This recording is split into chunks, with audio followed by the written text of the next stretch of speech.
శ్రీ పొన్నం ప్రభాకర్ గారు.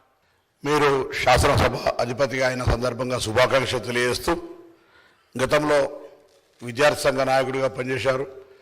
ముఖ్యంగా చేనేత వర్గానికి సంబంధించినటువంటి టెక్స్టైల్ శాఖ మంత్రిగా పనిచేశారు.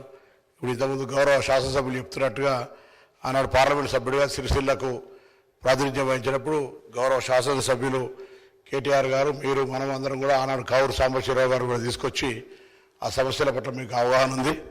ఈరోజు కూడా ఒక బీసీ వెల్ఫేర్ మినిస్టర్గా సభలో మనందరి ఆకాంక్ష కూడా అట్టడుగు వర్గాలకు సంబంధించినటువంటి చేయూతనియాలి, వాళ్ళందరినీ పైకి తీసుకురావాలనే అంశం మీద మీరు కూడా ఆ వర్గాలకు సంబంధించిన ప్రతినిధిగా, వాళ్ళ సమస్యలు తెలిసిన వ్యక్తిగా తప్పకుండా సభ చర్చలో దానికి అత్యంత ప్రాధాన్యత ఇవ్వాలని, బలైన వర్గాలకు సంబంధించి కావచ్చు, దళితులు, గిరిజనులు, మైనార్టీలకు సంబంధించిన అంశాలు వచ్చినప్పుడు వాటిని కొద్దిగా సానుకూలతగా చూసి మన ప్రభుత్వం ఏ ప్రభుత్వం ఉన్నా వాటికి ఎక్కువగా న్యాయం జరిగే విధంగా మీ యొక్క సభా కార్యక్రమాలను ముందుకు సభ్యులందరూ కూడా మార్గదర్శకత్వం చేయాలని ఆకాంక్షిస్తూ, మేము ఎన్ఎస్సీఐ నాయకుడిగా ఈరోజు సభాపతిగా ఎదిగినటువంటి సందర్భంగా ఒక మాజీ ఎన్ఎస్సీఐ నాయకుడిగా మరొకసారి వ్యక్తిగతంగా కూడా హృదయపూర్వకంగా అభినందన తెలియజేస్తూ, శాసనసభాపతిగా అందరినీ కూడా మా అందరికీ రక్షకుడిగా శాసనసభ లోపల ఒక శాసనసభ్యులు 3వ తెలంగాణ శాసనసభ్యుల గౌరవాన్ని పెంపొందించే విధంగా